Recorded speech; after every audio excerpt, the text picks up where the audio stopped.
বৈভব সূর্যবংশী কি second টি20তে finally chance পেতে চলেছে সঞ্জু স্যামসনের জায়গায়? সবার আগে যদি বলি আমরা, দেখ বৈভব সূর্যবংশী এই যে ইংল্যান্ড ট্যুরটার মধ্যে গেছেন, আয়ারল্যান্ড ইংল্যান্ড ট্যুরটার মধ্যে এই এমন একটা জিনিস দেখা যাচ্ছে, মানে অরা ফার্মিং যাকে বলে, ঠিক আছে, অরা ফার্মিং।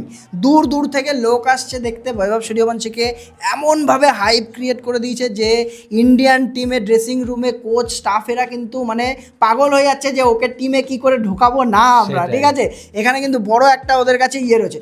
যদি আমরা ক্রিকেটের পার্সপেক্টিভ থেকে দেখি একটা টিমের একটা টিম কি চায় এখানে, এখন ইন্ডিয়ান টিম কি চাইছে, সবার প্রথমে সঞ্জু স্যামসনকে নিয়ে বলি। সঞ্জু স্যামসনকে আমি মনে করি এখানে ইন্ডিয়ান টিম এখন বসাবে না অন্তত। কেন বলছি, দুটো আয়ারল্যান্ডের ম্যাচ পেয়েছে, আর হচ্ছে একটা হচ্ছে ইন্ডিয়ান ম্যাচ পেয়েছে, তিনটে ম্যাচ পেলো, ঠিক আছে। আরও 4টে ম্যাচ বাকি আছে এখানে, আরও 2টো ম্যাচের আমি মনে করি কি আর একটা ম্যাচের অন্তত সঞ্জু স্যামসনকে চান্স দেবে এই সেকেন্ড টি20-র জন্য। আর আমার একটা নিজস্ব একটা থট আছে, কি বলতো, যেহেতু বিশ্বকাপ এখনো একটু দূর আছে, হ্যাঁ এটাও একটা ব্যাপার আছে। কেননা বলছি, কেন দেখ একটা টিম মানে একটা প্লেয়ারকে কিন্তু চট করে, ঠিক আছে, যে কিনা লাস্ট টি20 বিশ্বকাপের একজন ম্যান অফ দ্য ম্যাচ, মানে সিরিজ, ঠিক আছে। আমার মনে হয় না, তোর কথা আমি এগ্রি করছি, আমার মনে হয় না এখন কোনো বসানোর কোনো চিন্তা ভাবনা রয়েছে ওইটাই। আর হচ্ছে কারণ, তার কারণও আছে, ও 4টে ম্যাচের উইন্ডো পেলো, ঠিক আছে। যদি খেলতে পারে তাহলে কন্টিনিউ করতে পারে, ঠিক আছে। আর যদি না হয় তো এখানে আমি মনে করি বৈভব সূর্যবংশীকেও 3টে ম্যাচের একটা এক্সাম্পল দেওয়া উচিত, একটা উইন্ডো দেওয়া উচিত যে 3টে ম্যাচে ও কেমন পারফর্ম করে। একটা ম্যাচে দিয়ে দিলাম পারলো না, সেটার উপরে এরকম যাতে না হয়। 3টে ম্যাচে সঞ্জু 4টে ম্যাচ পেলো, সঞ্জু 4টে ম্যাচ পাবে এই ম্যাচটা নিয়ে, যেটা সেকেন্ড টি20 আছে। তারপরে আরও 3টে ম্যাচ বাকি থাকবে, আমি মনে করি বৈভবকে এখানে দেওয়া উচিত, দিয়ে ওর একটা দেখো যে ও কেমন করে। ওই যে যেটা বললি তুই, ওয়ার্ল্ড কাপও দূরে আছে এখন, অত রিস্ক নেই ও এখানে, ঠিক আছে। তো এটা নেওয়া উচিত। কারণ হচ্ছে কি, দেখ টিম তো সর্বোপরি।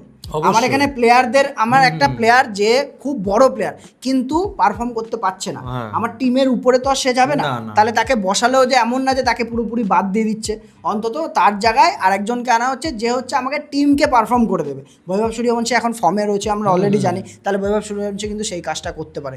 এবার জানি না গৌতম গম্ভীর কী করে। গৌতম গম্ভীরকে আমরা যতদূর চিনি যে ও সঞ্জু স্যামসনকেই খেলাবে, কিন্তু যদি প্রেশার আসে সিলেক্টরদের তরফ থেকে তাহলে ওদের বলা যায় না। তবে এই ম্যাচটা মনে হচ্ছে আমার সঞ্জু স্যামসন লাস্ট ম্যাচ হতে পারে, যেটা যদি স্কোর করে অন্তত 30-30 করে তাহলে চান্স আছে। হ্যাঁ, আর আরেকটা কথা, যেটা কাউকে চান্স দিলে একটা সিরিজ নিয়ে তাকে বিচার করা আমার মনে হয় না উচিত। আমি এর জন্যই বললাম যে সঞ্জু স্যামসন 4টে ম্যাচ পেলো, বৈভবকেও 3টে ম্যাচ দেওয়া উচিত। শুধু এই সিরিজ না, নেক্সট যখন সিরিজ হবে সেটার উপরে কিন্তু ভিত্তি করে কিন্তু প্লেয়ারকে সুযোগ দেওয়া দরকার, সে যে কোনো প্লেয়ার। আমিও সেটাই বলতে চাই, অন্তত 3টে ম্যাচের এরকম যেমন সঞ্জু স্যামসন চান্স পেলো, সেরকম অনেক প্লেয়ার আছে কিন্তু একটা সিরিজের পর তাকে খুঁজেই পাওয়া যায়নি, ঠিক আছে, তাকে চান্স দেয়নি, এটা একদম ভাই ঠিক নামই কথা। লাগেনি। তবে সেকেন্ড টি20 মনে হচ্ছে না দেখতে পাবেন আপনারা, ঠিক আছে, একে তারপরে দেখতে পারেন। কেন আমি কেন বলছি, কেন এটা আর্লি হয়ে যাচ্ছে আমাদের ডিসিশন, কেন সিলেকশন আর্লি হয়ে যাচ্ছে, কেন এরপরে কিন্তু বহুত প্লেয়াররা বেশি আর্লিও না আবার। আর এই একটা ম্যাচই আমি কেন বলছি, কেননা হার্দিক পান্ডিয়া ঢুকবে, ঠিক আছে, তারপরে হচ্ছে তোর বুমরা ঢুকবে,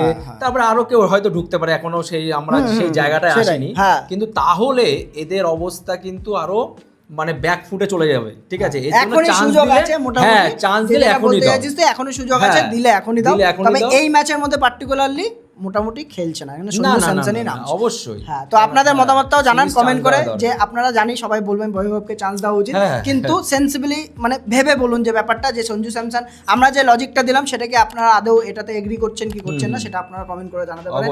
আর এই ভিডিও তাহলে আজকে এখানেই শেষ করছি আমরা।